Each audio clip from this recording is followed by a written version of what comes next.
ഉറപ്പെണ്ണ്. രചന കാശിനാഥൻ. നിനക്ക് ഈ നാടൊക്കെ ഇഷ്ടായോ? അതിനിങ്ങോട്ട് വന്നല്ലേ ഉള്ളൂ, നോക്കട്ടെ. ഫ്ലാറ്റിലെത്തിക്കഴിഞ്ഞ് പത്മ അവളുടെ അച്ഛനെയും അമ്മയൊക്കെ ഫോൺ വിളിച്ചു. അപ്പച്ചോടും സംസാരിച്ചു. കുളിയൊക്കെ കഴിഞ്ഞ് അവൾ വന്നു കിടന്നു. സേതു പിന്നെയും കുറേയേറെ വർക്കൊക്കെ ചെയ്തിരുന്നു. അവൻ ലേറ്റായിട്ടാണ് കിടക്കുന്നത്. ഒരു പൂച്ചക്കുട്ടിയെ പോലെ ചുരുണ്ട് കിടക്കുകയാണ് പത്മ. അവൻ ആ കിടപ്പ് നോക്കി ചിരിച്ചു. എപ്പോൾ വായ തുറന്നാലും എൻ്റെ സേതുവേട്ടൻ, എൻ്റെ സേതുവേട്ടൻ, ഈ ഒരു വാചകമുള്ളൂ അവൾക്കെന്ന് അവനോർത്തു. സേതു അവളെ സ്നേഹം കൊണ്ട് വീർപ്പ് മുട്ടിച്ചു. അവൾക്ക് വേണ്ടതെല്ലാം അവൻ വാങ്ങിക്കൊടുത്തു.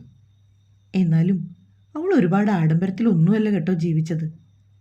ദിവസങ്ങളും മാസങ്ങളും മുന്നോട്ട് പോയി. പത്മയൊരു അസൽ കുടുംബിനിയായി മാറി. കാർത്തിക്കും മീരയും അവരുടെ കുഞ്ഞുമൊക്കെയാണ് പത്മയുടെ ലോകം. ആഴ്ചയിൽ ഒന്ന് വെച്ച് പത്മയും കൊണ്ട് സേതു കറങ്ങാൻ പോകും. യാതൊരു ദുശീലവുമില്ലാത്തൊരു ചെറുപ്പക്കാരനാണ് സേതു. എല്ലാവർക്കും അവനെ വളരെ കാര്യവുമാണ്. അവൻ്റെ കമ്പനിയിലെ ഏറ്റവും ഉദ്യോഗസ്ഥനായി മാറിയവൻ. ഇത്രയും നല്ലൊരു ജീവിതം കിട്ടിയതിൽ പത്മയ്ക്ക് ഈശ്വരനോട് നന്ദി പറയാൻ മാത്രം നേരമുള്ളൂ. അവളും ഒരുപാട് സന്തോഷവതിയാണ്. ഒരു തരത്തിലുമുള്ള ഒരു ടെൻഷനുമില്ല അവൾക്ക്. ജീവിതം മെല്ലെ ആസ്വദിച്ചവർ ജീവിക്കുകയാണ്. ഇടയ്ക്ക് അവൾ തനിച്ചിരിക്കുമ്പോൾ സിദ്ധുവിനെ ഓർക്കും. സാറിൻ്റെ കല്യാണം കഴിഞ്ഞോ ആവോ? എന്നിരുന്നാലും സാറും സന്തോഷത്തോടെ ജീവിക്കട്ടെ എന്നാണ് അവളുടെ പ്രാർത്ഥന. പക്ഷേ തൻ്റെ ഏട്ടനെ കൂടാണ്ട് തനിക്കൊരു നിമിഷം പോലും ഇല്ലെന്ന് അവൾ ഓർത്തു. ആ ശബ്ദം കേൾക്കാണ്ട്, ആ സാമീപ്യം ഇല്ലാണ്ട് തനിക്ക് പറ്റില്ല. ഏട്ടനിടയ്ക്ക് അവളോട് പറഞ്ഞതാണ് നാട്ടിൽ പോയിട്ട് നീ വരുമെന്ന്. പക്ഷേ ഏട്ടനില്ലാണ്ട് തനിക്ക് പറ്റൂല. ഏട്ടനെ കൂടാതെ തനിക്ക് പറ്റൂല. അങ്ങനെയുള്ളപ്പോൾ താൻ ഒറ്റയ്ക്ക് നാട്ടിൽ പോകാനോ? ഒരിക്കലുമില്ല. മാസങ്ങൾ കടന്നുപോയി. സേതുവേട്ടാ, നമുക്ക് എത്രയും പെട്ടെന്നൊരു കുഞ്ഞു വേണം. ഒരു ദിവസം അവൾ പറഞ്ഞു. എന്താണിപ്പോൾ അങ്ങനൊരു തോന്നൽ? അത് പിന്നെ ഏട്ടാ, നമ്മൾ രണ്ടാളും മാത്രം പോരാ. ഏട്ടൻ പോകുമ്പോഴൊക്കെ ഞാൻ തനിച്ച്. ചുമ്മാ മൂളിയെ പോരാ.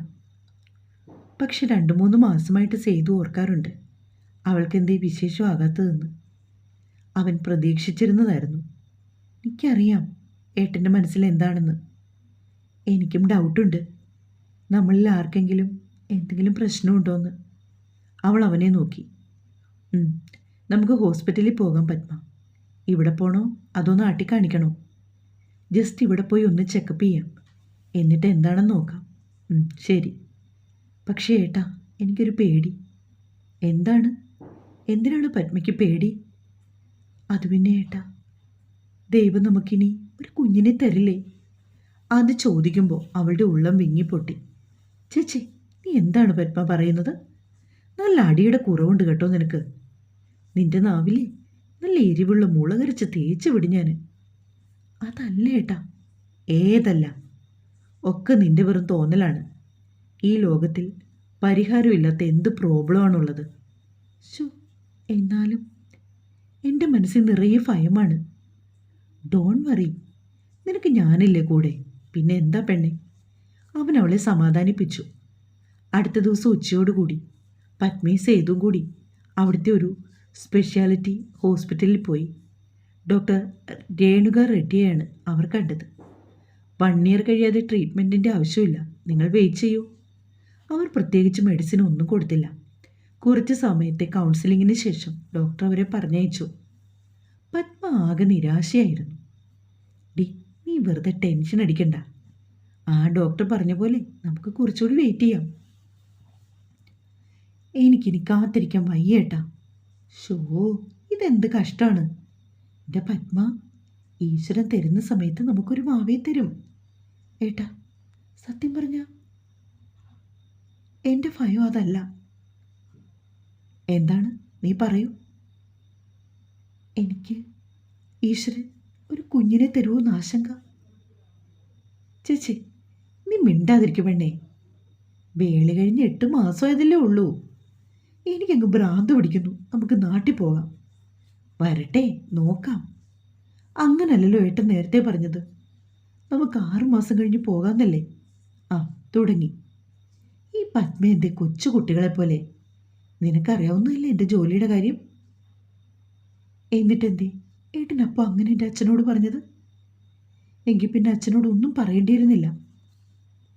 പത്മ, നീ ഒന്ന് നിർത്തുന്നുണ്ടോ? അവൻ ദേഷ്യപ്പെട്ടു. പിന്നീട് അവർ രണ്ടാളും ഒന്നും സംസാരിച്ചില്ല. എന്തായാലും 1 വർഷം ആകട്ടെ എന്ന് അവൾ ഉറപ്പിച്ചു. പത്മയാണെങ്കിൽ അവൻ ജോലിക്ക് പോയി കഴിഞ്ഞാൽ ഏറിയ നേരവും പ്രാർത്ഥനയും ഒഴുകും. നാഗത്താനോട് താണു കേണ് പ്രാർത്ഥിക്കുകയാണ് അവൾ മിക്കപ്പോഴും.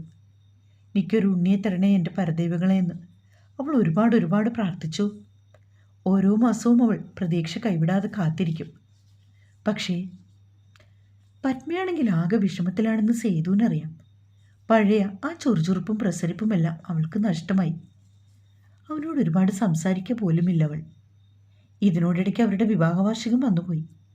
യാതൊരു ആർഭാടവുമില്ലാതെ അതങ്ങനങ്ങ് പോയി. പത്മ എല്ലാ തരത്തിലും നിരാശയായിരുന്നു. ഒരു ദിവസം സേതു വന്നത് ഒരു സന്തോഷ വാർത്തയുമായിട്ടാണ്. അത് കേട്ട് പത്മ തുള്ളിച്ചാടി. കാരണം ഇതായിരുന്നു, അവർ നാട്ടിലേക്ക് പുറപ്പെടുന്നു. സേതു ഇവിടുത്തെ ജോലി റിസൈൻ ചെയ്തു. നാട്ടിലേക്ക് പോകുന്നു, അതും ഏറ്റവും അടുത്ത ദിവസം തന്നെ. സേതു അത് പറഞ്ഞതും പത്മ അവനെ കെട്ടിപ്പിടിച്ച് കവിളിലും ചുംബിച്ചു. എനിക്ക് ഒരുപാട് സന്തോഷമായി ഏട്ടാ. നാട്ടിൽ പോയാൽ എല്ലാം റെഡിയാകുമെന്ന് എൻ്റെ മനസ്സ് പറയുന്നു. ഒക്കെ റെഡിയാകും പത്മ, നീ വിഷമിക്കല്ലേ. നിന്റെ സങ്കടം മാത്രം കാണാൻ എനിക്ക് വയ്യ. ഏട്ടാ, ഒരമ്മയാകാനുള്ള എൻ്റെ ആഗ്രഹം എത്രത്തോളം ആണെന്നോ അതെനിക്ക് മാത്രമേ അറിയൂ. ഒരു പെണ്ണിൻ്റെ ജീവിതത്തിൽ അവളുടെ ഏറ്റവും വലിയ സന്തോഷം എന്ന് പറയുന്നത് അവളൊരു അമ്മയാകുമ്പോഴാണ്. മാതൃത്വം, അതാണ് ഒരു പെണ്ണിനെ പൂർണ്ണതയിലെത്തിക്കുന്നത്. എനിക്കതിന് കഴിയില്ല ഏട്ടാ. അവൻ്റെ നെഞ്ചിലേക്ക് വീണവൾ പൊട്ടിക്കരഞ്ഞു. പത്മ, നീ വിഷമിക്കാതെ. ഇങ്ങനെ കിടന്ന് കരഞ്ഞതുകൊണ്ട് എന്തെങ്കിലും പ്രയോജനമുണ്ടോ? നമ്മൾ പ്രാക്ടിക്കലായിട്ട് ചിന്തിക്കുക.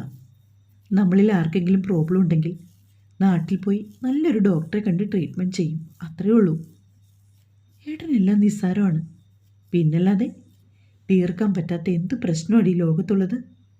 എന്തോ എനിക്കൊരു സമാധാനമില്ല. പത്മ, ഇനി ദൈവഹിതം മറ്റൊന്നായാൽ നമ്മൾ രണ്ടാളും മാത്രം മതി. അവനത് പറഞ്ഞതും അവൾ പെട്ടെന്ന് അവൻ്റെ വായ മൂടി. എല്ലാം അടുത്ത ദിവസം തന്നെ അവൾ പാക്ക് ചെയ്തു. ചെറിയൊരു ഷോപ്പിംഗൊക്കെ അവർ നടത്തി. എല്ലാവർക്കും അവർ ഡ്രസ്സൊക്കെ എടുത്തു. അങ്ങനെ രണ്ടാളും നാട്ടിലേക്ക് പുറപ്പെട്ടു. ഇല്ലത്തെ എല്ലാവരും അവരെ കാത്തിരിക്കുകയാണ്. എല്ലാവർക്കും ഒറ്റ വിഷമമുള്ളൂ, ഒരു കുഞ്ഞില്ലാത്തതിൻ്റെ വിഷമം. ഒക്കെ ശരിയാകുമെന്ന് പറഞ്ഞ് പത്മയാണ് എല്ലാവരെയും ആശ്വസിപ്പിച്ചത്. അന്ന് അവരും അപ്പച്ചയും കൂടി സേതു മേടിച്ച വീട്ടിലേക്ക് പുറപ്പെട്ടു. ഏറ്റവും നല്ല ഒരു ഗൈനക്കോളജിസ്റ്റിനെ കാണാൻ സേതുവും പത്മയും കൂടി പോയി. അവിടെ ചെന്ന് രണ്ടാളും ഡോക്ടറെ കാണാൻ വെയിറ്റ് ചെയ്യുവാണ്. ഒരു വലിയ വയറും താങ്ങിപ്പിടിച്ച് ഒരു പെൺകുട്ടി നടന്നു വരുന്നു. അവളുടെ ഒപ്പം വരുന്ന ചെറുപ്പക്കാരനെ പത്മ ഒന്നുകൂടി നോക്കി. അത് സിദ്ധുവായിരുന്നു. ആ പത്മ, സേതു, എന്തൊക്കെയുണ്ട് വിശേഷം? സുഖം സാർ, ഞങ്ങൾ ഈ ഡോക്ടറിനെ ഒന്ന് കാണാൻ. ഓക്കെ, ഇതെൻ്റെ വൈഫ് പൂജ. പൂജ, ഇത് പത്മ, എൻ്റെ സ്റ്റുഡൻ്റായിരുന്നു.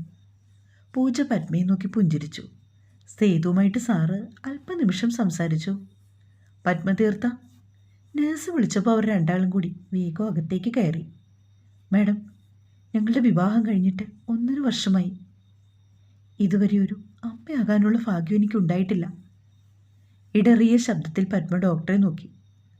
ഡോക്ടർ അവരോട് രണ്ടാളോട് സംസാരിച്ചു. രണ്ടുപേർക്കും എന്തൊക്കെയോ ടെസ്റ്റുകളൊക്കെ നടത്തി. ആദ്യം വന്നത് സേതുവിൻ്റെ റിസൾട്ടാണ്. സേതുവിന് കുഴപ്പമൊന്നുമില്ലെന്ന് ഡോക്ടർ പറഞ്ഞു. പിന്നീട് പത്മയുടെ റിസൾട്ട് കൂടി വന്നു. ഓക്കെ, പത്മതീർത്ഥയ്ക്ക് ഒരു അൾട്രാസൗണ്ട് സ്കാനിങ് കൂടിയുണ്ട്.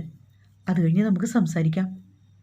ഡോക്ടർ പറഞ്ഞതിന് പ്രകാരം അവർ രണ്ടാളും കൂടി സ്കാനിങ് സെൻറ്റർ ലക്ഷ്യമാക്കി നടന്നു. പത്മയാണെങ്കിൽ സേതുവിനോടൊരു അക്ഷരം പോലും സംസാരിക്കുന്നില്ല. അവൾക്ക് ആകെ വിഷമമാണ്.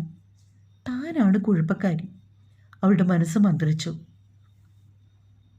അടുത്തായി സ്കാനിങ് ചെയ്ത ഡോക്ടറുടെ വകയായി ചോദ്യങ്ങൾ. സ്കാനിങ്ങിന് ശേഷം റിപ്പോർട്ടുമായിട്ട് പത്മ മിടിക്കുന്ന ഹൃദയത്തോടെയിരുന്നു. തുടരും.